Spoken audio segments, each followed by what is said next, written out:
करुणामयी माँ परम प्रभु श्री अरविंद सावित्री अध्ययन वर्गर समस्त भाई भौणी समस्त माँ कृपा भिक्षा करें गत थर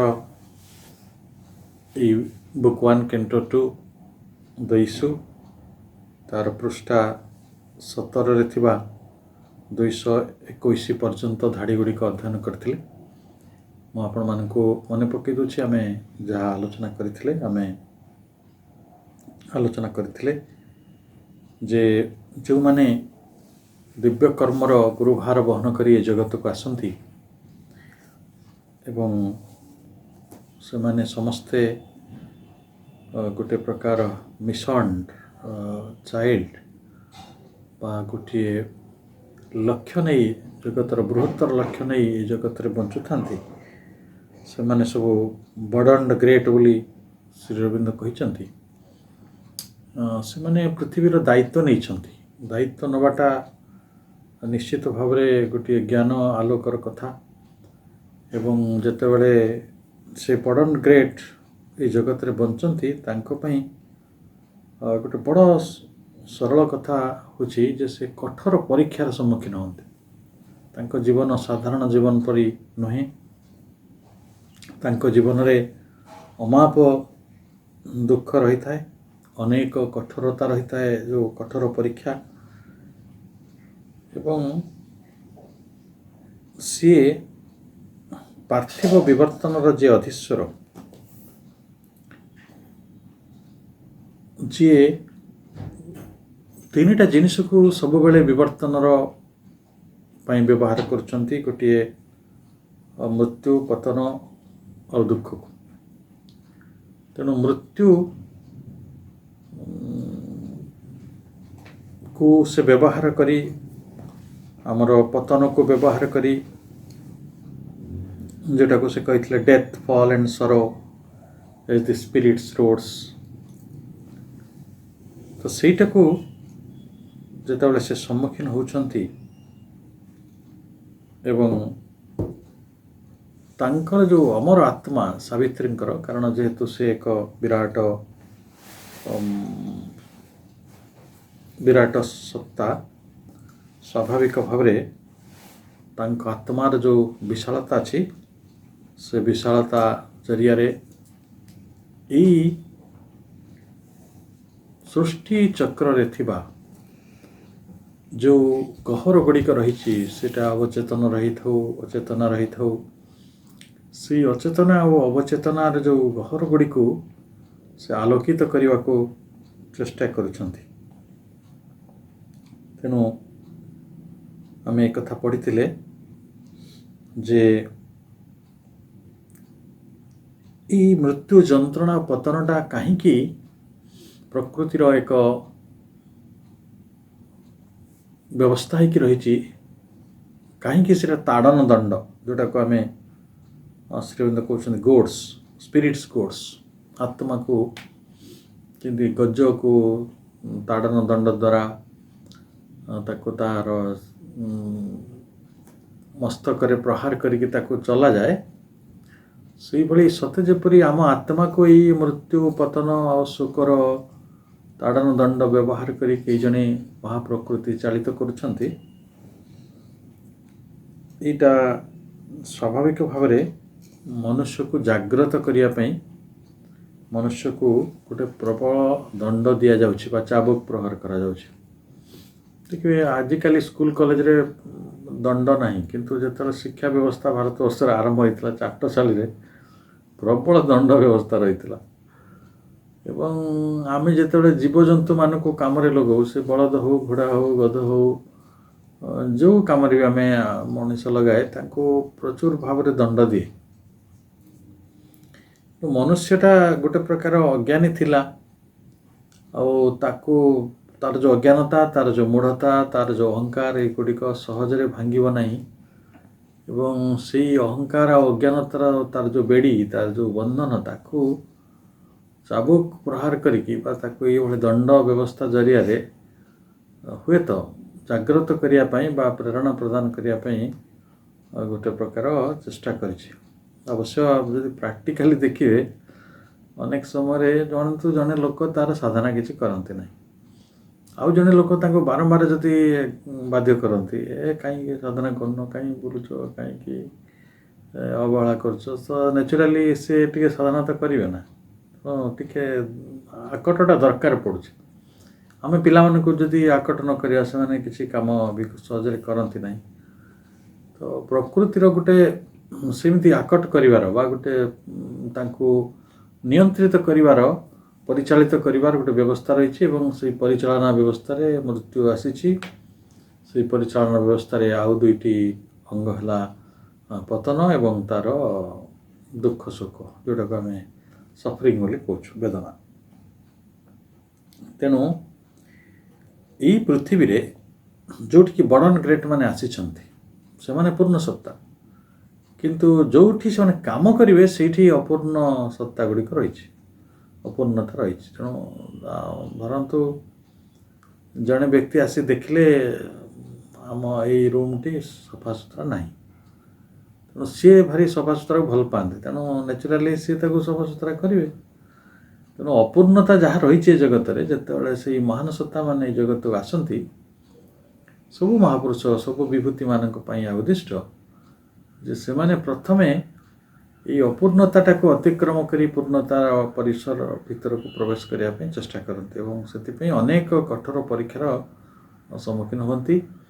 ଆମେ ତାହା ହିଁ ଅଧ୍ୟୟନ କରିଥିଲେ, କାରଣ ଏଇଟା ହେଉଛି ବିବର୍ତ୍ତନର ଅସମାପ୍ତ କାର୍ଯ୍ୟକୁ ସମାପ୍ତ କରିବାର ପ୍ରଚେଷ୍ଟା। କାରଣ ବିବର୍ତ୍ତନଟି ହେଲା ଆମକୁ ଉତ୍ତରୋତ୍ତର ପ୍ରଗତିର ପଥରେ ନେଉଛି, କାରଣ ପୂର୍ଣ୍ଣତା ଆଡ଼କୁ ଆମର ଯାତ୍ରା, ଆଲୋକ ଆଡ଼କୁ ଆମର ଯାତ୍ରା ଏବଂ ମୁକ୍ତି ଆଡ଼କୁ ଆମର ଯାତ୍ରା, ଏଇ ଯେଉଁ ସତ୍ୟ ଆଡ଼କୁ ଆମର ଯାତ୍ରା, ଆମେ ସତ୍ୟ, ଆଲୋକ, ମୁକ୍ତି ଯାହା ବି ଭାବୁଛୁ, ଅମରତ୍ୱ ଆଡ଼କୁ ଆମର ଯାତ୍ରା, ଏଇ ଯାତ୍ରାଟା ଏତେ ସହଜ ନୁହେଁ। ଏଇ ଯେଉଁ ଧାରାରେ ଆମେ ଜୀବନ ବଞ୍ଚୁ, ଯେଉଁ ନୀତିଦିନିଆ ପ୍ରାତ୍ୟହିକ ଜୀବନଟିଏ, ଯେଉଁ ଜୀବନରେ କେବଳ ସଂଘର୍ଷ ଗୁଡ଼େ ରହିଛି, ପ୍ରକୃତି ଆମ ପାଇଁ ଅନେକ ଗୁଡ଼ିଏ ସଂଘର୍ଷ ରଖିଛି। ଜଗତରେ କେତେ ପ୍ରକାର ଗୋଟେ ଜାଗାରେ ଶ୍ରୀ ଅରବିନ୍ଦ ଲେଖିଛନ୍ତି, ଜଗତଟା ହେଉଛି ଗୋଟେ desire, C of ocean of desire, ଗୋଟେ କାମନାର ସମୁଦ୍ର। ସେଇ ସମୁଦ୍ରରେ ତା ଆତ୍ମାଟା ଖାଲି ଭାସୁଛି। ଏମିତି ବହୁ କବିମାନେ ବି ସେ କଥାକୁ ସ୍ୱୀକାର କରନ୍ତି ଯେ ବାସ୍ତବିକ ନିଜର ଯେଉଁ ଚାହିଁବା ରହିଛି, ନିଜର ଯେଉଁ କାମନା ରହିଛି, ତାକୁ ପୂର୍ତ୍ତି କରିବା ଭିତରେ ତାର ଜୀବନର ସବୁ ଶକ୍ତି, ତା ଜୀବନର ସବୁ ତତ୍ତ୍ୱ, ତାର ଯେଉଁ ଜୀବନ ତତ୍ତ୍ୱଟି ନଷ୍ଟ ହୋଇଯାଏ, ସେଇଟା ଉତ୍ତରିତ ହୁଏ ନାହିଁ। କାରଣ ଜୀବନର ମୂଳ ଜିନିଷଟି ଯେଉଁ ଉତ୍ତରିତ ହେବା, ଏସେଣ୍ଟ ଅଫ୍ ଲାଇଫ୍, ଯେତେବେଳେ ଶ୍ରୀ ଅରବିନ୍ଦ ଲାଇଫ୍ ଡିଭାଇନ୍ରେ ସେ ପ୍ରବନ୍ଧ ଲେଖିଲେ ଯେ ଅଗ୍ରଗତି କରିବା ଏବଂ ପାବଚ୍ଛ ପରେ ପାବଚ୍ଛ ଷ୍ଟେପ୍ ବାଇ ଷ୍ଟେପ୍ ଅତିକ୍ରମ କରି ପରମ ପ୍ରେମରେ ପହଞ୍ଚିବା, ଆନନ୍ଦରେ ପହଞ୍ଚିବା, ଏଇଟା ଯଦି ଆତ୍ମାର ଲକ୍ଷ୍ୟ ହୋଇଥାଏ, ତାହେଲେ ଏଇ ପଥରେ ମଣିଷ ଯେହେତୁ ଯାଉନାହିଁ, ସେଥିପାଇଁ ତାକୁ ଏଇ ମୃତ୍ୟୁ, ଶୋକ, ପତନ ଭିତର ଦେଇ ଗତି କରିବାକୁ ପଡ଼ୁଛି। ତେଣୁ ଆମେ ଯଦି ଏ କଥାଟିକୁ ବୁଝିବା ଯେ ପ୍ରେମ ମଣିଷର ଯେ ଭାରଗ୍ରସ୍ତ ଯେ ମଣିଷ, ସାଧାରଣ ମଣିଷ, ଯେଉଁ ଆମେ ଯାହା କଥା ଆଲୋଚନା କରୁଛନ୍ତି, ସାଧାରଣ ଜଗତରେ ଯେଉଁମାନେ ବାସ କରୁଛନ୍ତି ବା ବଡ଼ ଗ୍ରେଟ୍ ନୁହନ୍ତି, ସେମାନେ ସମସ୍ତେ ଗୋଟେ ପ୍ରକାର ସେଇ ଯେଉଁ ମହାନ ପ୍ରେମରେ ପହଞ୍ଚିବା ପାଇଁ, ଯେଉଁ ମହାନ ମୁକ୍ତିରେ ପହଞ୍ଚିବା ପାଇଁ ଅତି ମାନସ ତତ୍ତ୍ୱକୁ ଶ୍ରୀ ଅରବିନ୍ଦ ଏଇ ଜଗତରେ ପ୍ରଣୀତ କଲେ, ତ ସେଇଠି ପହଞ୍ଚି ପାରୁନାହାନ୍ତି, ବରଂ ସେଇ ଯେଉଁ ଧାରଣାଟି ତାଙ୍କ ଭିତରେ ତିଆରି ହୋଇପାରୁନାହିଁ, ଆଉ ସେମାନେ ତାର ଆକର୍ଷଣଟାକୁ ଅନୁଭବ କରିପାରୁନାହାନ୍ତି।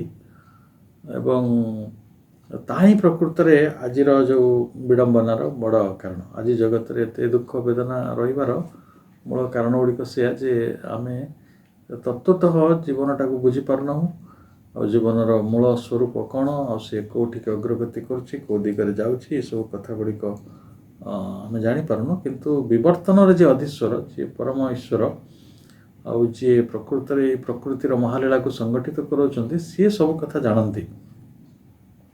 ତେଣୁ ଅନେକ ସମୟରେ ସାବିତ୍ରୀଙ୍କ ଭଳି महान महान विभूति मान को आणिकी मनुष्यर आत्मा को प्रेरित करवा उत्तोलित करवा प्रकृत पथ देखा यही सब कार्य गुड़िक प्रकृति करि आसुछि एवं फलतः आज जो सावित्री जीवन रे जो दुख आसी सावित्री जोटा भोगिया पड़ुछि पृथ्वी रे से सब यही कारण घटुछि कारण से माने बर्डन ग्रेट जितेबाला बहुत जगह गोटे अरमा होता जड़े तो सफा कर कष्टा खाओ जे सफा कर जे साइड काटी पाटिगला किसी कष्ट ना ये जगत रे गोटे अनुष्ठान अच्छी मन करतु से अनुष्ठान रे बहुत किसी श्रृंखला ना तो जड़े जदि श्रृंखला आने चेष्टा करे से बहुत विरोध सम्मुखीन हो कारण सुषमता आनिबा सौसम्य आनिबा यहाँ गोटे सहज कथा नुहे कारण लोक मैंने गोटे विषमता सहित बंचिबा अभ्यस्त हो जाती तेणु से सुषमतार आनंदटी को बुझीपारती ना तेणु जी से जिनसटी सौसम्य करने चेष्टा कर बहुत प्रकार श्रीबिंद भाषा गोटे क्राउन ऑफ थॉर्न्स कंटार मुकुट पिंधे दिखती कंटार मुकुट है मृत्युर मुकुट सीधा कथा आम तो से गुड़ी भी मारिदेव आम फाँसी कंटर भी चढ़ई दो विष भी पी दो तेणु अतीत जो मैंने भी मनीष जगत रे गोटे विराटत्व को प्रतिष्ठा करने को उद्यम कर मनीष साधारण भाव ग्रहण करी ना august and pitiless in his calm outlook आज नुआ पाठ पृष्ठा 217 धाड़ी 222 पढ़ुचु august and pitiless in his calm outlook बर्तमान विवर्ण से जो विवर्तनर देवतांकर वर्णना होछि से किपरि ना से होचंती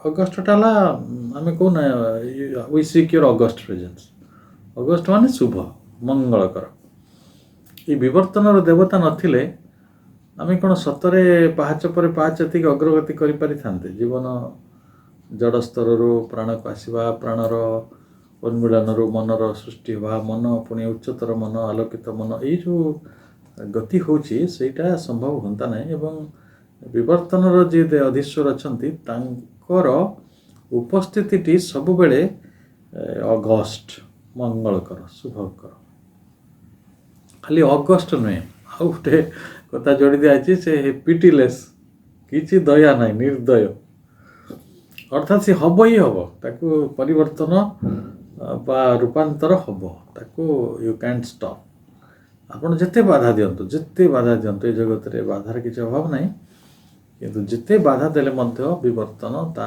कार्य करिवो एवं कला बेले सी आपण बाधा को आपण शक्ति को आपणकर भावना को किसी से देखियो ना सब भांगी चुरमार कर दो आपण चारिखडे जीवन किसी भी गतिवृत्ति रहिबो नै तेणु आम सब समय प्रकृति को बड़ निष्ठुर मन कर प्रकृति प्रकृति निष्ठुर भाव में जो 400 किलोमीटर बेगर पवन बहे जो भूमिकंप हुए समुद्र माड़ी आसे से लोक सुनामी हुए तो लोक मैंने कौन मन करती प्रकृति हूँ निष्ठुर किंतु ताही विवर्तन पथ ये शोक वेदना पतन मृत्यु ये भितर दे सी काम कर तेणु आउ खाली पिटिलेस नुहति निर्दय भी आउ तांकर जो लुक अच्छी आउटलुक तांकर जो दृष्टिभंगी अच्छी आउटलुक माने आम निश्चय बुझुचु से आउटलुकटा काम शांत शांत कहीं किए शांत रहे जहाँकर लक्ष्य निर्दिष्ट हो सारी जी 5टा रास्तार जीव से अधर्य मुझे रास्तार जी ना से रास्तार जी ये रास्ता भल कि से रास्ता भल तांक रास्ताटी संपूर्ण निर्दिष्ट तेणु सी शांति बस निर्दय भाव से कम कर हम माने हम आउ किंतु एक मध्य सत्य तांकर सकल निर्दयता सत्वे सी शांत भाव निर्दयता भी देखी दूसरी ता सत्वे तांकर प्रेजेंस होछि अगस्ट पवित्र वा शुभंकर मंगलकर हाइटेनिंग द एटर्नल्स ड्रेडफुल स्ट्रेटेजी से कौन करुछंती एटर्नल्स शाश्वतंकर भयावह रणनीति स्ट्राटेजी माने रणकौशल କୌଣସି ଗୋଟେ ଅନୁଷ୍ଠାନ ଚଳାଇବାକୁ ଆମକୁ ଷ୍ଟ୍ରାଟେଜି ଦରକାର, ରାଷ୍ଟ୍ର ଚଳାଇବାକୁ ଷ୍ଟ୍ରାଟେଜି ଦରକାର, ପରିବାର ଚଳାଇବାକୁ ଷ୍ଟ୍ରାଟେଜି ଦରକାର। ଷ୍ଟ୍ରାଟେଜିଟା ସବୁଆଡ଼େ ଦରକାର ହେଉଛି, ଗୋଟେ କୌଶଳ ନୀତି। ତେଣୁ ଏଇଠି ମହାପ୍ରକୃତି ବା ମହାପ୍ରକୃତି ଜରିଆରେ ତ ପରମେଶ୍ୱର କାମ କରୁଛନ୍ତି ତାଙ୍କ ମାୟା ପଥରେ। ତ ସେଇଠି କ'ଣ ହେବ ନା ସିଏ ତାଙ୍କର ବିବର୍ତ୍ତନର କାମଟିକୁ ହାଇଟେନିଂ କରୁଛନ୍ତି, ଉଚ୍ଚତାକୁ ନେଉଛନ୍ତି, ଅଗ୍ରଗତି କରୁଛନ୍ତି। ତେଣୁ ସିଏ ତାଙ୍କର ଯେଉଁ ଷ୍ଟ୍ରାଟେଜିଟାକୁ କବି ଶ୍ରୀ ଅରବିନ୍ଦ କହୁଛନ୍ତି ଡ୍ରେଡଫୁଲ୍ ଷ୍ଟ୍ରାଟେଜି।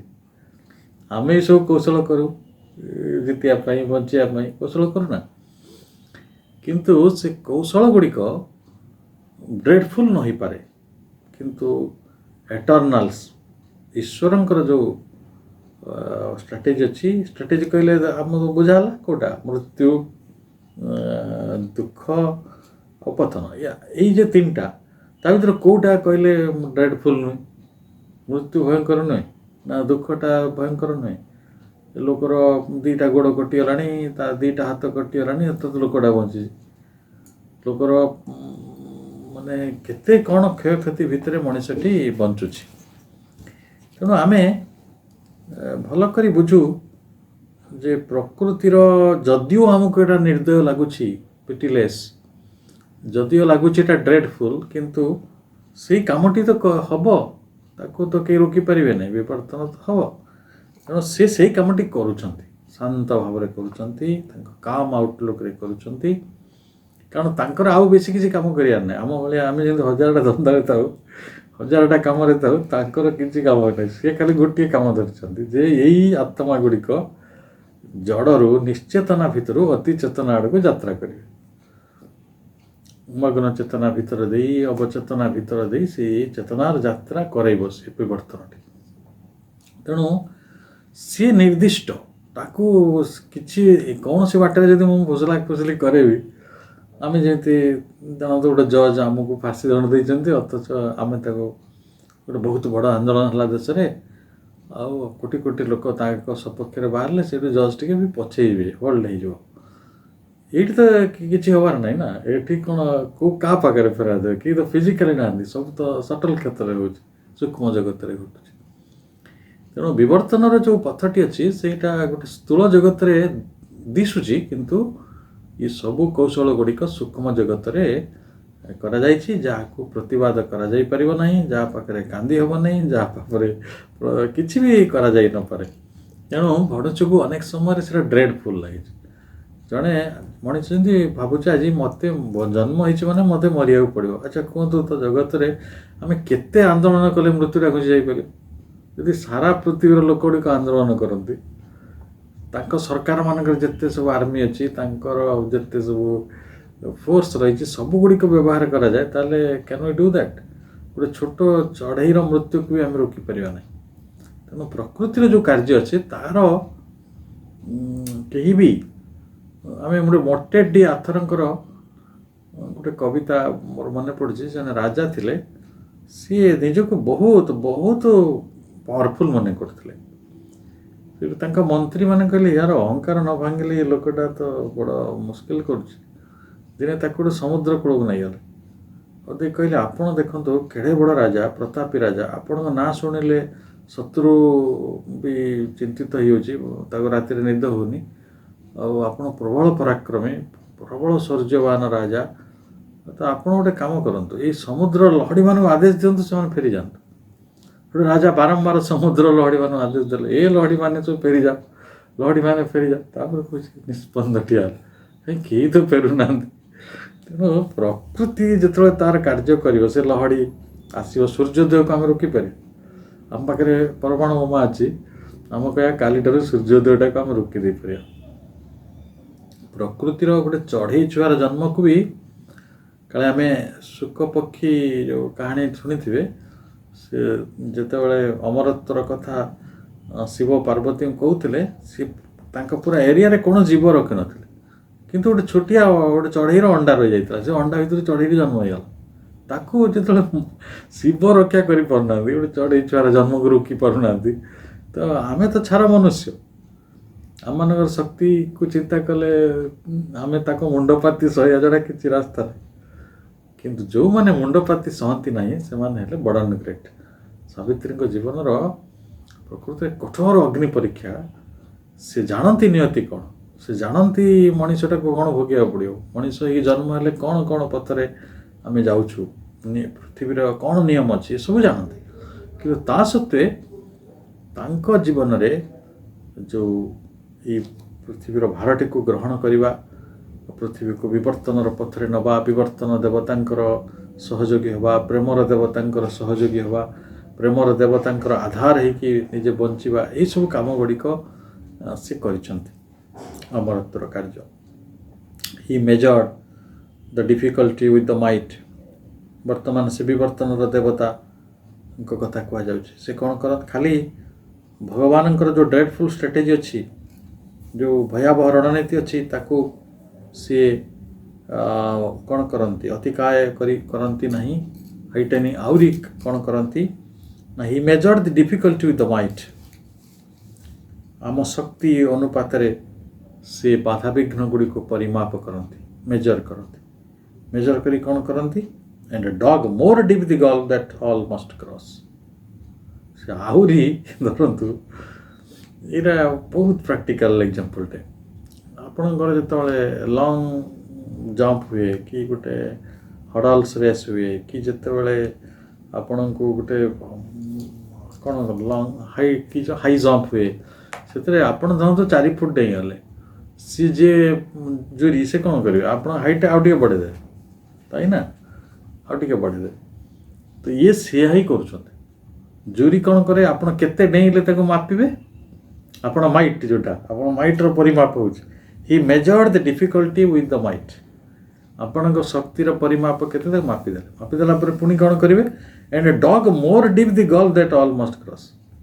ସେ ଆହୁରି ଟିକେ ଅଧିକ ଖୋଳିଦେବେ, ଯେ ଗାଡ଼ଟାକୁ ଆଉ ଟିକେ ଅଧିକ ଖୋଳିଦେବେ। ଯିଏ ପତନର ମାର୍ଗରେ ମଣିଷଟି ଯାଉଛି, ମୃତ୍ୟୁର ଗହ୍ୱରକୁ ମଣିଷକୁ ଯାଉଛି, ତା ଜୀବନକୁ ଆହୁରି ଅଧିକ ଦୁଃଖର ବ୍ୟବସ୍ଥା ସେ କରିପକାଇବେ। ସେଥିପାଇଁ ତାଙ୍କୁ ଡ୍ରେଡଫୁଲ୍ କୁହାହେଉଛି, ଭୟଙ୍କର କୁହାହେଉଛି। ସେଥିପାଇଁ ତାଙ୍କୁ ପିଟିଲେସ୍ କୁହାହେଉଛି। ତାଙ୍କର ସହିତ ଏମିତି ଦୟାମାୟାହୀନ, ତାଙ୍କର ଦୟାମାୟା ନାହିଁ, ଏଥିପାଇଁ ଆମେ ତାକୁ ପିଟିଲେସ୍ କହିଛୁ। ଆଚ୍ଛା, ଜଣେ ଲୋକ ଗୋଟେ ବିପଦରେ ପଡ଼ିଛି, ସେ ବିପଦଟା ପାର କଲା ବୋଲି ତୁମେ ଆଉ ଗୋଟେ ବିପଦ ଆଣି ତା ଆଗରେ ରଖିଦେବ, ଏଇଟା ତୁମ ପ୍ରକୃତିର ନିୟମ। ତାହି ତ ହେଉଛି and dug more deep the gulf that all must cross.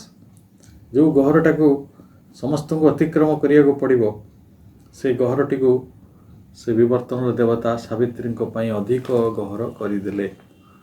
ଏ ଯେଉଁ ବିବର୍ତ୍ତନର ଦେବତାଙ୍କ ବିଷୟରେ ସାବିତ୍ରୀ ଜାଣୁଛନ୍ତି, ତାଙ୍କ ୱାର୍କିଂଟାକୁ ଆମେ ଜାଣୁନୁ, କାରଣ ଆମକୁ ତ ସେତିକି ଆଲୋକ ମିଳିନାହିଁ ଯେ ଆମେ ବିଶ୍ୱବିଧାନର ଏଇ ନିୟମଟାକୁ ଜାଣିବା ଯେ ପ୍ରକୃତରେ ଆମ ଜୀବନ କିଭଳି ଭାବରେ ଅଗ୍ରଗତି କରୁଛି ଏବଂ କେଉଁଭଳି ଭାବରେ ଆମେ ଗଲ୍ଫ ଗୁଡ଼ିକୁ, ଏଇ ଯେଉଁ ଗର୍ତ୍ତ ଗୁଡ଼ିକୁ ବା ସେ ଯେଉଁ ଅତଳ ଗହ୍ୱରଟିକୁ ଆମେ କିଭଳି ପାର କରୁଛୁ। ସବୁବେଳେ ମନେ ରଖିବେ, ଯଦି ଆପଣ ଜୀବନରେ, ଅନେକ ଲୋକ କମ୍ପ୍ଲେନ୍ କରନ୍ତି, ମୋ ଜୀବନରେ ଏତେ ଦୁଃଖ, ମୋ ଜୀବନରେ ଏତେ ଯାତନା, ମୋ ଜୀବନରେ ଏତେ ହତାଶା, ମୋ ଜୀବନରେ ଏତେ ନିରାଶା, ମୋ ଜୀବନରେ ଏତେ ଅପ୍ରାପ୍ତି, ମୋ ଜୀବନରେ ଏତେ ଯନ୍ତ୍ରଣା, ଏତେ ଅସୁଖ, ଏତେ ପ୍ରକାର କଥା ମୁଁ ଭୋଗୁଛି। କିନ୍ତୁ ଜାଣିଛନ୍ତି ଗୋଟେ ସରଳ କଥା ଯେ ଈଶ୍ୱର ତାଙ୍କୁ ସେତିକି ଦଣ୍ଡ ଦିଅନ୍ତି ଯେତିକି ସେ ସହିପାରିବେ। ତାମାନେ ସେ ଗୋଟେ ଗ୍ରେଟର ସୋଲ୍, ଯିଏ ଯେତିକି ଭାର ବହୁଛି, ସେ ଗୋଟେ ଭଲ ଯୋଦ୍ଧା ନା। ଆପଣଙ୍କୁ ଯେତେବେଳେ ଗୋଟେ ବଡ଼ ଯୁଦ୍ଧ ହେଉଛି, ତେଣୁ ବଡ଼ ଯୁଦ୍ଧକୁ ଆଉ ଗୋଟେ ବଡ଼ ଯୋଦ୍ଧା ସାମ୍ନାରେ ଛିଡ଼ା କରାଯିବ, ଛୋଟ ଯୁଦ୍ଧକୁ କେବେ ବଡ଼ ଯୁଦ୍ଧ ଆଗରେ ଛିଡ଼ା କରାଯାଏ ନାହିଁ। ତେଣୁ ଦୁଃଖର ପରିମାଣଟି ଯେତେ ଅଧିକ ହେବ, ତାକୁ ଯିଏ ସହିପାରୁଥିବ, ତାର ଯେଉଁ ବଳିଆନ ଥିବ, କାରଣ ସେଇଟା ତ କରିବାକୁ ଅଛି, ତା ହିଁ ତ ପରୀକ୍ଷା। ବିନା ପରୀକ୍ଷାରେ ଆଉ ଡିଗ୍ରୀ ମିଳିବ କି? ସେଇଭଳି ବିନା ପରୀକ୍ଷାରେ ଯେଭଳି ଡିଗ୍ରୀ ମିଳେ ନାହିଁ, ଏଇ ବିନା ଦୁଃଖର ଏଇସବୁ ଯେଉଁ ଯତୁଗୃହ ଗୁଡ଼ିକୁ ଅତିକ୍ରମ ନ କଲେ ଆମେ କୌଣସି ପରିମାଣରେ ବିବର୍ତ୍ତନର ସେଇ ସାଧନାରେ ଯାଇପାରୁନାହୁଁ। ତେଣୁ ଆମକୁ ଏଟାକୁ ସହିବାକୁ ପଡ଼ୁଛି।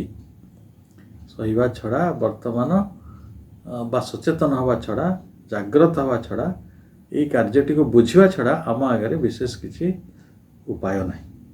ତେଣୁ ସେ ହେଲେ ନିର୍ଦ୍ଦୟ ଆଉ ତାଙ୍କ ଡ୍ରେଡଫୁଲ୍ ଷ୍ଟ୍ରାଟେଜି ହେଉଛି ସେଇଟା, ଭୟଙ୍କର କୌଶଳ। ସେଇ କୌଶଳରେ ସେ କାମ କରୁଛନ୍ତି, ତାଙ୍କୁ ସେଇ କୌଶଳଟା ଜଣା ଅଛି, ସେ ଆଉ କ'ଣ କରିବେ। ସେ ଜାଣିଛନ୍ତି। ଆଚ୍ଛା, ମୋତେ ଆଉ ଗୋଟେ ଛୋଟ ଉଦାହରଣ ନେବା। ମନେ କରନ୍ତୁ ଗୋଟେ ପଥର ଅଛି, ମୋତେ କୁହନ୍ତୁ ସେ ପଥରଟାକୁ ଛୁଇଁ ଦେଲେ କ'ଣ ମୂର୍ତ୍ତି ହେଇଯିବ? ପ୍ରବଳ ଛେଣି ମାଡ଼ ହେଲେ ଯାଇ ସେ ମୂର୍ତ୍ତି ବିଗ୍ରହ ହେବ। ସେଇଭଳି ଗୋଟେ ଧାତୁ ଅଛି, ସେ ଧାତୁରେ ଆପଣ ବାସନ ତିଆରି କରିବେ କି ଗୋଟେ ସୁନା ରୂପା ହେଇଥିଲେ ତା ଦେହରେ ଗହଣା ତିଆରି କରିବେ। ଦେଖିଛନ୍ତି ଗହଣା ତିଆରି କଲେ କ'ଣ ହୁଏ? ସେ ଧାତୁକୁ ବୋଧେ 500 ଖଣ୍ଡେ ଥର ନିଆଁରେ ପଡ଼ିବାକୁ ପଡ଼େ, ଆଉ ତାକୁ ପ୍ରବଳ ପିଟାଯାଏ। ତାକୁ କେତେବେଳେ ବଙ୍କା କରାଯିବ, କେତେବେଳେ ସିଧା କରାଯିବ, କେତେବେଳେ ସରୁ କରାଯିବ, କେତେବେଳେ ମୋଟା କରାଯିବ, ନହେଲେ ସେଇଟା ଗହଣା କେମିତି ହେବ? ତେଣୁ ଯଦି ଧାତୁ ଜାଗାରେ ଆମେ ଥାନ୍ତେ, ରୂପା ସୁନା ଜାଗାରେ, ତାହେଲେ ଆମେ ବି କମ୍ପ୍ଲେନ୍ କରିଥାନ୍ତୁ, ଏତେ ଗୋଟେ କ'ଣ ପିଟାପିଟି କରୁଛ, ଏତେ ନିଆଁରେ ପଡ଼ୁଛ, ଏତେ ଟଣାଟଣି କରୁଛ। ତ ଆମେ ମନା କରନ୍ତେ, କାହିଁକି ଆମେ ଏତେ ହଇରାଣ ହରକତ କରୁଛୁ। କିନ୍ତୁ ଯେହେତୁ ଧାତୁ ମାନେ ନିର୍ଜୀବ, ବାସ୍ ତାଙ୍କୁ କଥା ଜଣା ନାହିଁ, ନିର୍ବାକ, ସେମାନେ କୁହନ୍ତି ନାହିଁ, ଆଉ ସେମାନେ ସାଧାରଣତଃ ଗୋଟେ ରୂପ ପାଇବା ପାଇଁ ଏଇଭଳି କଷ୍ଟ ଗୁଡ଼ିକ ବର୍ଣ୍ଣନା କରିଥାନ୍ତି, ଯଦି ସେ କଷ୍ଟଟି ତାଙ୍କ ପ୍ରକୃତିରେ ହଉ ବି ଥାଏ। ଆମେ ଖାଲି ଚେତନାରେ ଅଛି ବୋଲି, ଆମ ପାଖରେ ଗୋଟେ ଜୀବନ ଅଛି ବୋଲି ଆମେ ବେଦନାଟାକୁ ଅଧିକ ଭାବରେ ଗ୍ରହଣ କରୁଛନ୍ତି ବା ବୁଝିପାରୁଛନ୍ତି। କିନ୍ତୁ ସତ କହିଲେ ଯେ ପ୍ରକୃତି ପାଖରେ ଏଇଭଳି ମରା ପିଠା ଚଢ଼ା, ନିଆଁରେ ପୋଡ଼ିବା, ତାକୁ ପୁଣି ମୃତ୍ୟୁ ଭିତରକୁ ପକାଇବା, ତାକୁ ପୁଣି ଯନ୍ତ୍ରଣା ଭିତରେ ପକାଇବା, ତାକୁ ପୁଣି ପତନ ଭିତରେ ପକାଇଦେବା, ପୁଣି ତା ଭିତରୁ ଉଠି ଆଣିବା। ଏ ପତନକୁ ଆମେ ବହୁ ଅଲଗା ଅର୍ଥରେ ଗ୍ରହଣ କରୁ। ଯେତେବେଳେ ଜନ୍ମ ମୃତ୍ୟୁର ଚକ୍ର ଭିତରେ ମଣିଷ ପଡ଼େ, ସେଇଟାକୁ ଆମେ ପତନ ବୋଲି ବର୍ତ୍ତମାନ କହିପାରିବା। କାରଣ ଆପଣ ଚେତନା ଦୃଷ୍ଟିରୁ ଅଗ୍ରଗତି କରୁଛନ୍ତି, ପୁଣି ଯେତେବେଳେ ମୃତ୍ୟୁ ଲାଭ କରୁଛନ୍ତି ପୁଣି ଥରେ ମୂଳକୁ ପଳାଇ ଯାଉଛନ୍ତି, ଛୋଟ ଛୁଆ ହେଇଯାଉଛନ୍ତି। ଜଣେ ଲୋକ ବହୁତ ପାଠ ପଢ଼ି ପ୍ରଫେସର ହେଇଯାଇଥିଲେ, ପ୍ରଧାନମନ୍ତ୍ରୀ ହେଇଥିଲେ, ଯେତେବେଳେ ଆଉ ଥରେ ତାଙ୍କ ଜନ୍ମ ହେବ, ସେ କ'ଣ ହେବ? ପୁଣି ଥରେ ଫେରିଲେ ନା ପଛକୁ, ସାପ ଶିଡ଼ିର ଖେଳ ଭଳିଆ। ଯେମିତି ଚେସ୍ ଖେଳରେ, ଲୁଡ଼ୁ ଖେଳରେ ନା, ସେ ଆପଣ ଶିଡ଼ିରେ ଚଢ଼ିଥିଲେ, ପୁଣି ସାପ ଖାଇଦେଲା, ସେ ଆସିକି ଲାଞ୍ଜରେ ତଳେ ପହଞ୍ଚିଲା। ଆଉ ଏଇଭଳି ପତନଟା ହେଇଯାଏ। ତେଣୁ କିନ୍ତୁ ଏଇଟା ବିବର୍ତ୍ତନର କାର୍ଯ୍ୟପ୍ରଣାଳୀ। Excelling her divinest elements, he made her heart keen to the striving human heart and forced her strength to its appointed road. ସେ କ'ଣ କଲେ? ସେଇ ଯେଉଁ ପରମ ଆମର ବିବର୍ତ୍ତନର ଦେବତା, ସେ ହାର ମାନେ ସାବିତ୍ରୀଙ୍କର ଡିଭିନେଷ୍ଟ ଏଲିମେଣ୍ଟସ୍ କ'ଣ? ଡିଭାଇନ୍ କୁହାଯାଇ ନାହିଁ, ପୁଣି ଡିଭିନେଷ୍ଟ କୁହାଯାଇଛି, ଯେଉଁଟାକି ଅତ୍ୟନ୍ତ ଦିବ୍ୟ ତାଙ୍କର ଯେଉଁ ଏଲିମେଣ୍ଟ ଗୁଡ଼ାକ ଉପରେ, ତାଙ୍କ ଏଲିମେଣ୍ଟକୁ ଆମେ, ସାବିତ୍ରୀଙ୍କ ଏଲିମେଣ୍ଟ କ'ଣ ହେଇଥିବ ଏଇଟା ଟିକେ ଚିନ୍ତା କରନ୍ତୁ। ତାଙ୍କ ହାତ, ଗୋଡ଼, ଅଙ୍ଗ, ତାଙ୍କର ଇନ୍ଦ୍ରିୟ, ତାଙ୍କର ମନ, ତାଙ୍କ ପ୍ରାଣ, ସେ ସବୁ ଏଇଟା ହିଁ ଏଲିମେଣ୍ଟ। ତାଙ୍କର ଜଣେ ସତ୍ତାର ଯାହା ଯାହା ସବୁ ଥାଏ ଉପାଦାନ ଗୁଡ଼ିକ, ତାଙ୍କ ଉପାଦାନ ଗୁଡ଼ିକ ଉପରେ, ତାଙ୍କର ଅଙ୍ଗାବଳୀ ଉପରେ ଡିଭିନେଷ୍ଟ, ଯେ ସବୁଠାରୁ ପରମ ଦିବ୍ୟ ସ୍ଥିତିରେ ଅଛନ୍ତି, ତାଙ୍କ ଉପରେ ଆକ୍ରମଣ ହେବ, ଏସେଲିଂ। ସେ କରି କ'ଣ କରିବେ? ଯେମିତି ଆପଣଙ୍କୁ କୁହାଯାଇଥିଲା, ଗୋଟେ ନିର୍ଦ୍ଦୟ ଯେଉଁ ତାଙ୍କର ଯେଉଁ କାର୍ଯ୍ୟପ୍ରଣାଳୀ, ତାଙ୍କର ଯେଉଁ ଉପାୟ ଅଛି, ଷ୍ଟ୍ରାଟେଜି ଅଛି, ଡ୍ରେଡଫୁଲ୍ ଷ୍ଟ୍ରାଟେଜି ଅଛି, ତ ସେଇଟାକୁ ଆମେ କେମିତି ସାବିତ୍ରୀଙ୍କ ଜୀବନକୁ ସେ କିଭଳି ଭାବରେ ପ୍ରଭାବିତ କରିଛନ୍ତି, ସେ କଥାଟା ବର୍ତ୍ତମାନ କବି କହୁଛନ୍ତି ଯେ ତାଙ୍କର ସମଗ୍ର ସତ୍ତା ଗୁଡ଼ିକୁ ସେ ଏସେଲ୍ କଲେ, ଆକ୍ରମଣ କଲେ। ଆକ୍ରମଣ କରିବା ଅର୍ଥ କ'ଣ? ଯେତେବେଳେ ମନେ କରନ୍ତୁ ଆପଣ ଖାଦ୍ୟ ଖାଉଛନ୍ତି, ତ ଖାଦ୍ୟ ଉପରେ ଆକ୍ରମଣ ତ କରୁଛନ୍ତି ନା, ତ ଖାଇଗଲେ ମାନେ ଚୋବେଇ ଚାବେଇ ତାକୁ ସବୁ ନଷ୍ଟ କରି ଖାଇଲେ, ଆଉ ସେ ଖାଦ୍ୟଟା ଯେତେବେଳେ ଆପଣଙ୍କର, ଯଦି ସେ ଗୋଟେ ମଣିଷ ହେଇଥାନ୍ତା, ଗୋଟେ ଧରନ୍ତୁ ବାଘ ମୃଗକୁ ଖାଇଦେଉଛି, ମୃଗଟା କାନ୍ଦୁଛି କି ନାହିଁ? ଗୋଟେ ସାପ ଯେତେବେଳେ ବେଙ୍ଗକୁ ଖାଉଛି, ବେଙ୍ଗଟା କାନ୍ଦୁଛି ନା? ଆମକୁ ଭାତ ଗୁଡ଼ା କାନ୍ଦୁନାହାନ୍ତି, ଖାଲି ଏତିକି ଫରକ। ପରିବା ଆପଣ ଖାଇଦେଲେ, ସେ କ'ଣ କାନ୍ଦୁଛି? କିନ୍ତୁ ଯାହାହେଲେ ବି ସେଗୁଡ଼ା ସବୁ ଆପଣ ତାକୁ ନଷ୍ଟଭ୍ରଷ୍ଟ କରୁଛନ୍ତି। ଏଇଟା ହେଉଛି ବ୍ୟବସ୍ଥା। ନଷ୍ଟଭ୍ରଷ୍ଟ ହେଲେ ବି ସେ ଏନର୍ଜି ହେବ, ରାଇଟ୍? ତେଣୁ ଏଇଟା ଆକ୍ରମଣ। ଏଇଠି ବିବର୍ତ୍ତନର ଦେବତା ସାବିତ୍ରୀଙ୍କ ଉପରେ ବି ଆକ୍ରମଣ କରିଦେଇଛନ୍ତି। ଏସେଲିଂ। ଆଚ୍ଛା, କାହିଁକି ଏସେଲ୍ କଲେ? ଆକ୍ରମଣ କାହିଁକି କଲେ?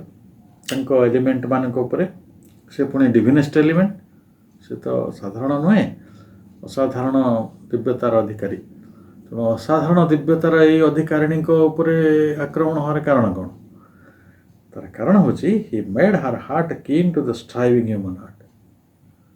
ଯେଉଁ ମଣିଷ ଯେଉଁ ସଂଘର୍ଷ କରୁଛି, ଷ୍ଟ୍ରାଇଭିଂ, ମଣିଷ ଯେଉଁ ବେଦନା ପାଉଛି, ସେଇ ବେଦନା ସହିତ ପରିଚିତ କରିବା ପାଇଁ, ତାକୁ ସମ୍ପର୍କିତ କରିବା ପାଇଁ ତାଙ୍କ ହୃଦୟକୁ, କାହାଙ୍କୁ? ସାବିତ୍ରୀଙ୍କ ହୃଦୟ। ଭାବ ନା, ସାବିତ୍ରୀଙ୍କର ମନେ କରନ୍ତୁ ସେ ଦେବଲୋକରୁ ଆସିଲେ, ସିଏ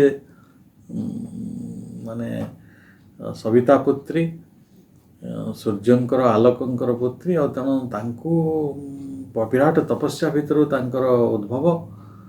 ସିଏ ମଣିଷର ଦୁଃଖ କେମିତି ବୁଝନ୍ତେ? ବୁଝିପାରିବେନି ନା, ମଣିଷର ଦୁଃଖଟା ବୁଝିବେନି। ବଡ଼ ଲୋକ ଯେମିତି ସାନ ମଣିଷମାନଙ୍କର, ଆପଣ ଦେଖିବେ ବଡ଼ ଲୋକ ଯେଉଁଗୁଡ଼ିକ, ବୟସ୍କ ଲୋକ, ସେ ଛୋଟ ଛୁଆଙ୍କର କଥାଟି ବୁଝିପାରନ୍ତିନି।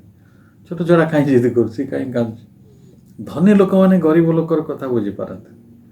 ଗୋଟେ ନାରୀ ଗୋଟେ ପୁରୁଷର କଥା ବୁଝିପାରେନି, ଗୋଟେ ପୁରୁଷ ନାରୀର କଥା ବୁଝିପାରେନି।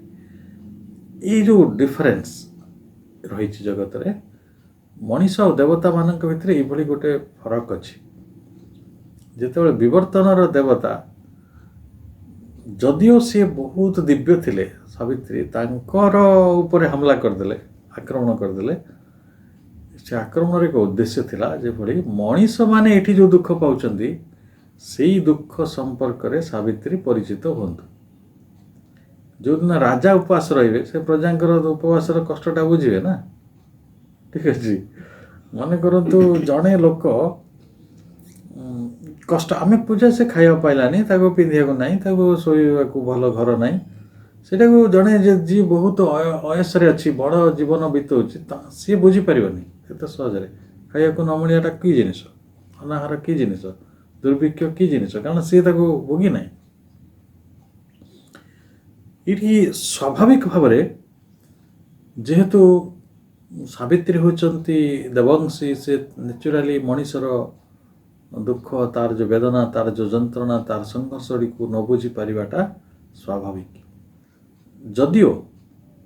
ଯଦିଓ ସିଏ ତାଙ୍କର ସେ ମିଶନ ଚାଇଲ୍ଡ ଥିଲେ, ସେ ନିହାତି ଭାବରେ ଜଣେ ଦେବଦୂତୀର କାର୍ଯ୍ୟ କରିବା ପାଇଁ ଜଗତକୁ ଆସିଥିଲେ, ଅମରତ୍ୱର କାର୍ଯ୍ୟ କରିବା ପାଇଁ ଆସିଥିଲେ, ମଣିଷକୁ ଉଦ୍ଧାର କରିବାକୁ ଆସିଥିଲେ, ପୃଥିବୀର ଭାର ନେବାକୁ ଆସିଥିଲେ, ପୃଥିବୀର ବିବର୍ତ୍ତନକୁ ଆଉ ଟିକେ ତ୍ୱରାନ୍ୱିତ କରିବା ପାଇଁ ଆସିଥିଲେ। ସବୁ କଥା ବୁଝି ହେଉଛି, କିନ୍ତୁ ପ୍ରଥମେ ସେ ତାଙ୍କ ଭିତରେ, ସେ ତ ପିଲା ହେଇକି ଥିଲେ, ରାଜପୁତ୍ର ରାଜକନ୍ୟା ହେଇକି ଥିଲେ, ସାଧାରଣ ମଣିଷ ଭଳି ଥିଲେ, ଆମରି ଭଳି। ସେ ପୁଣି ହଠାତ୍ ଜଣେ ଏତେ ବଡ଼ ସାଧିକା କେମିତି ହେଲେ, ଯେ ମାନବ ଜାତିର ଉଦ୍ଧାର ପାଇଁ ସେ ତାଙ୍କର ସାଧନା ଜୀବନଟାକୁ ବାଜି ଲଗାଇଦେଲେ। କାରଣ ଯେତେବେଳେ ହାମଲା ହେଲା, ଆକ୍ରମଣ ହେଲା, ସେ ଆରେ ମଣିଷ ଗୁଡ଼ାକ ଏଇଭଳିଆ ଦୁଃଖ ପାଆନ୍ତି, ସେମାନେ ଯାହାକୁ ଭଲ ପାଆନ୍ତି ସେ ଲୋକଟା ମରିଯିବ, ଆଉ ସେମାନେ ରାଜକନ୍ୟା ହେଇକି ଜନ୍ମ ହେଇଥିବେ, ଦେଖିଲା ବେଳକୁ କୋଡ଼ିଆରେ ବଞ୍ଚିବାକୁ ପଡ଼ିବ। ସେମାନେ ଜୀବନରେ ଦୁଃଖ କ'ଣ ଜାଣିନଥିବେ, ଅଥଚ ସବୁ ଦୁଃଖଟା ତାଙ୍କରି ମୁଣ୍ଡରେ ଚଢ଼ିଯିବ। ଏଇଟା ହେଉଛି ମଣିଷର ସମସ୍ୟା। ମଣିଷ ଆଜି ରାଜା ଅଛି, କାଲିକି ଫକୀର ହୋଇଯାଏ। ଆମେ ଏ କଥା ବି ପଢ଼ିଛୁ, ଭାଗ୍ୟ ଦୋଷେ ନଳ ରାଜା କାଟେ ଘୋଡ଼ା ଘାସ। ମଣିଷକୁ ଏଇଟା ଭୋଗିବାକୁ ପଡ଼େ, ଦେବତାମାନେ କେବେ ଏଇଟା ଭୋଗିନାହାନ୍ତି ଆଜି। କିନ୍ତୁ ଯଦି ମଣିଷ ଯେଉଁ ଗପ ଲେଖିଛି ଦେବତାମାନଙ୍କ ଉପରେ, ସେଥିରେ ଅଛି କେବେ କେବେ ଇନ୍ଦ୍ରଙ୍କୁ ପଦ ଛାଡ଼ିକି ଦୌଡ଼ିବାକୁ ପଡ଼େ, ସେଇଟା ଛାଡ଼ିଦିଅ, ସେଇଟା ମଣିଷର ପରିକଳ୍ପନା। କିନ୍ତୁ ଆମେ ସୂର୍ଯ୍ୟ, ଚନ୍ଦ୍ର, ଇନ୍ଦ୍ର, ଅଗ୍ନି, ଏମାନଙ୍କ କଥା ମୁଁ କହୁଛି। ମୁଁ ସେଇ ଦେବତା ଆମେ ଦେଖିନାହାନ୍ତି, ଚିହ୍ନି ନାହାନ୍ତି। ଆମର ଯାହା କିଛି ତାଙ୍କ ଉପରେ କଥାବାର୍ତ୍ତା, ସେଟା ସବୁ ସମ୍ପୂର୍ଣ୍ଣ କାଳ୍ପନିକ ବା ଗୋଟେ ନିତାନ୍ତ ଅତି ଇନ୍ଦ୍ରିୟର କାମ, ଯେଉଁଟା ହୁଏତ ସାଧାରଣ ମଣିଷ ପାଖରେ ସେଇ ଇନ୍ଦ୍ରିୟଟି ନାହିଁ ତାଙ୍କୁ ଜାଣିବାର। କିନ୍ତୁ ଯେଉଁଟା ପ୍ରତ୍ୟକ୍ଷ କରୁଛି ମଣିଷ, ତାଙ୍କ ଉପରେ ସେଇ ଅତ୍ୟାଚାର କରିକିରି ଆମେ କିଛି ଲାଭ କରିପାରୁନୁ। କିନ୍ତୁ ସାବିତ୍ରୀଙ୍କ ଉପରେ ଯେତେବେଳେ ଆକ୍ରମଣ ହେଲା, ସେତେବେଳେ ସିଏ ମଣିଷର ଦୁଃଖଟାକୁ ଜାଣିଲେ। He made her heart keen to the striving human heart. ମନୁଷ୍ୟ ତାର ହୃଦୟରେ ଯେଉଁ ସଂଘର୍ଷ କରେ ସେଇ ସଂଘର୍ଷ ସହିତ ସାବିତ୍ରୀଙ୍କର ହୃଦୟ ଘନିଷ୍ଠ ହେଲା, କିନ୍ ହେଲା, ସମ୍ପର୍କିତ ହେଲା, ଅର୍ଥାତ୍ ସମଗୋତ୍ରୀ ହେଲା, କିନ୍ ହେଲେ ପରିଚିତ ହେଲା, ନିକଟତର ହେଲା। ଏସବୁ କଥା ଗୁଡ଼ିକ ଆପଣ କିନ୍ ଶବ୍ଦ ବ୍ୟବହାର କରିପାରନ୍ତି। ଆମେ କିନ୍ଟାକୁ ଆମେ କହୁଛୁ କିଥ୍ ଆଣ୍ଡ କିନ୍। କିନ୍ କହିଲେ ସମଗୋତ୍ରୀୟ, ସମାନ ଗୋତ୍ରରେ, ସମାନ ପରିବାରରେ, ସମାନ ଜାତିରେ ଜନ୍ମଗ୍ରହଣ କରିଥିବା ଲୋକମାନଙ୍କୁ ସମଗୋତ୍ରୀୟ, ଅର୍ଥାତ୍ ମଣିଷ ଭଳି ସେ ସମଗୋତ୍ରୀୟ ହେଇଗଲେ। ସାବିତ୍ରୀ ମଣିଷ ହେଇଗଲେ ବର୍ତ୍ତମାନ, ଯିଏ ତପସ୍ୟାରୁ ଜନ୍ମ ହେଇଥିଲେ, ଆଉ ଯିଏ ଆଲୋକର କନ୍ୟା ଥିଲେ, ଆଉ ସିଏ ଦେବତାଙ୍କର ପ୍ରତିନିଧି ଥିଲେ, ତ ସିଏ ବର୍ତ୍ତମାନ ମଣିଷ ଭଳିଆ ହେଲେ। କାହିଁକିନା ମଣିଷ ଭଳିଆ ମାଡ଼ ପଡ଼ିଲା, କାରଣ ଯେ ପୃଥିବୀରେ ଜନ୍ମ ହେଇଛି। ପୃଥିବୀରେ ତ ଜନ୍ମ ହେଇଛନ୍ତି ମାନେ ଏଠି ତାଙ୍କୁ ଦୁଃଖ ଗୁଡ଼ା ଭୋଗ କରିବାକୁ ପଡ଼ିବ। And force her strength to its appointed road. ସେ ସାବିତ୍ରୀ ଜାଣିଥାନ୍ତେ କେମିତି ତାଙ୍କର ଗୋଟେ ନିୟତି ଅଛି, ଶକ୍ତି ଅଛି ବୋଲି। ସେଇ ଶକ୍ତିଟାକୁ ବାଧ୍ୟ କଲେ ସେ ଯେଉଁ ବିବର୍ତ୍ତନର ଦେବତା ଏଇ ଯନ୍ତ୍ରଣା ମଧ୍ୟ ଦେଇ, ଯେ ସେ କ'ଣ କରିବେ ନା ଯେମିତି ତାଙ୍କ ଆପଏଣ୍ଟେଡ଼ ରୋଡ଼ରେ ସେ ଚାଲିଯିବେ। ତାଙ୍କ ଆପଏଣ୍ଟେଡ଼ ରୋଡ଼ କ'ଣ? ଅମରତ୍ୱର କାର୍ଯ୍ୟ, ମଣିଷ ପାଇଁ ଅମରତ୍ୱକୁ ଆଣିବା, ଆନନ୍ଦକୁ ଆଣିବା, ମର୍ତ୍ତ୍ୟରେ ସ୍ୱର୍ଗର ପ୍ରତିଷ୍ଠା କରିବା, ଏ କାମ ଥିଲା ତାଙ୍କର। କିନ୍ତୁ ସେଇ ଶକ୍ତିଟା ତାଙ୍କ ଭିତରେ ଥିଲା।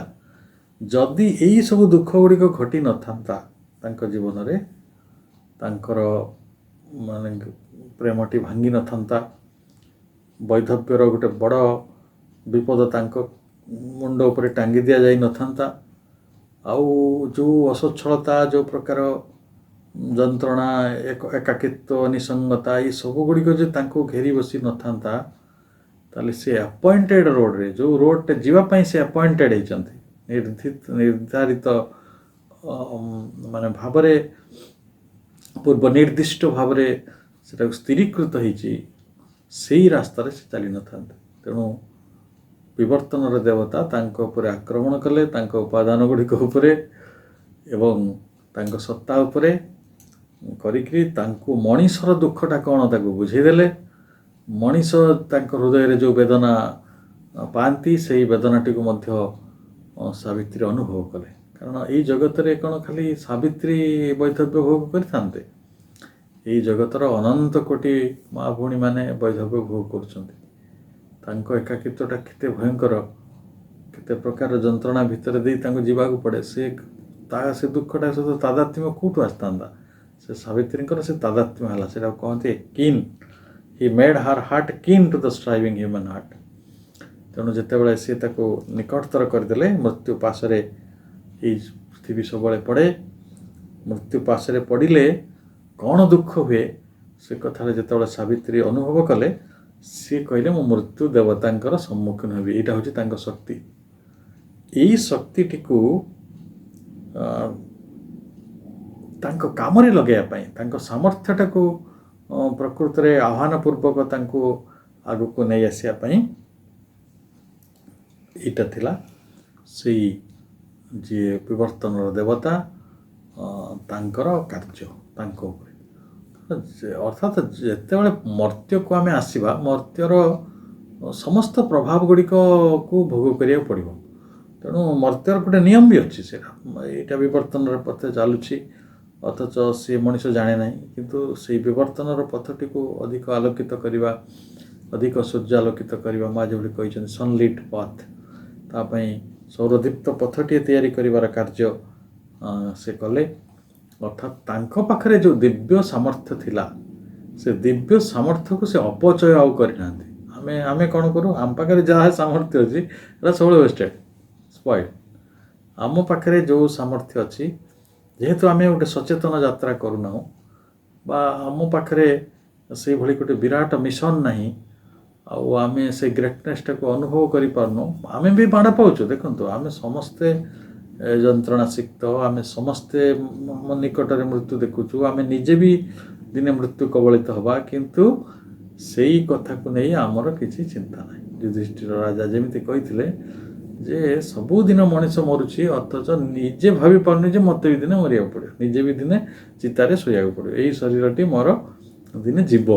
ଆଉ ସିଏ ଶରୀରଟା ଯିବ ବୋଲି ନ ଜାଣିପାରି ସେ ତାର ସଜଉଛି, ତାକୁ ଲୁଗା କିଣି ଆଣୁଛି, କେତେବେଳେ କ'ଣ କେମିକାଲ ସବୁ କିଣି ଆଣୁଛି, କେତେବେଳେ ପାର୍ଲର ପଳାଉଛି, ଆଉ କେତେବେଳେ ତାକୁ ଖାଉଛି, ପିନ୍ଧୁଛି, ବ୍ୟାୟାମ କରୁଛି। ସେ ଭାବୁଛି ଯେ this way I can save ମାଇସେଲ୍ଫ।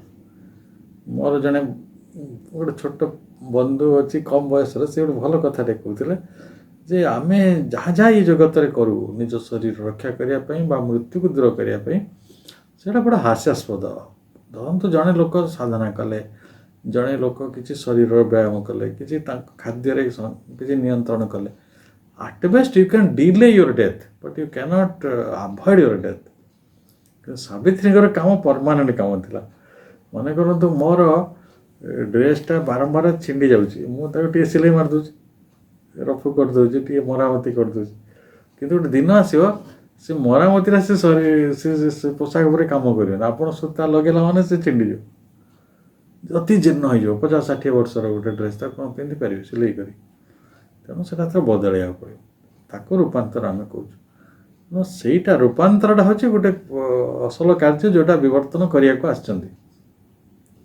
ଆମେ ସେଇଟାକୁ ନ କରିକି ଆମେ ଆଉ ଗୋଟେ କାମରେ ରହିଛୁ, ରଫୁ କରା କାମ, ତାକୁ ଆଡ଼ଜଷ୍ଟମେଣ୍ଟର କାମ। କିନ୍ତୁ ଆଡ଼ଜଷ୍ଟମେଣ୍ଟ କରୁଛୁ କିଛି ଅଯଥା ବି ନୁହେଁ, ଯେତେବେଳେ ସେତେ ପର୍ଯ୍ୟନ୍ତ ଆମେ କରୁଥିବା ଯେତେ ପର୍ଯ୍ୟନ୍ତ ବୁଝିପାରିବା ଯେ ଏଇ କାମରେ ବେଶୀ କିଛି ଲାଭ ନାହିଁ।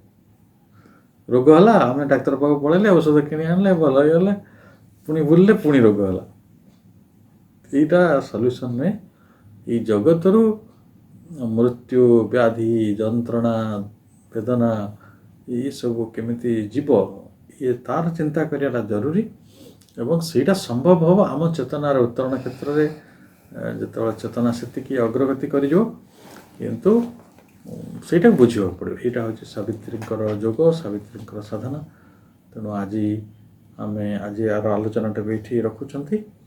ପରବର୍ତ୍ତୀ ସମୟରେ ଆମେ ଏଇ ଆଲୋଚନାକୁ ଆଗକୁ ନେବା। ବଡ଼ ଚମତ୍କାର ଭାବରେ ଏଇ ଯେଉଁ ଇସ୍ୟୁ, ତାର ଯେଉଁ ଶିରୋନାମାଟି ଦିଆଯାଇଛି ଏଇ କ୍ୟାଣ୍ଟୋର, ସେ କଥାଟିକୁ ଶ୍ରୀ ଅରବିନ୍ଦ ନେକ୍ସଟ ଲାଇନ୍ସ ଗୁଡ଼ିକରେ କହୁଛନ୍ତି ଯେ ପ୍ରକୃତରେ ସାବିତ୍ରୀଙ୍କ ଆଗରେ କ'ଣ ସମସ୍ୟା ଥିଲା। ତେଣୁ ଆମେ ସେତେବେଳକୁ ଜାଣିବା ଯେ ପ୍ରକୃତରେ ସମସ୍ୟାଟି କ'ଣ ଥିଲା। ଆଜି ପାଇଁ ଆମେ ଆଲୋଚନାକୁ ଏଇଠି ରଖୁଛୁ। ଧନ୍ୟବାଦ।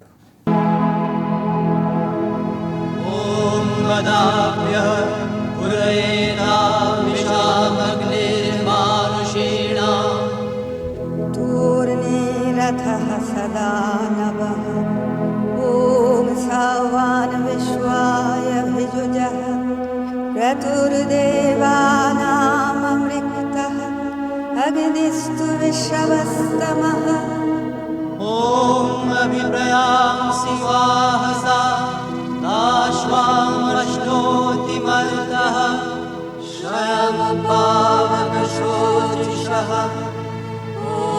परिविश्वानि सुधिताग्नेरश्यामन्महे विप्रा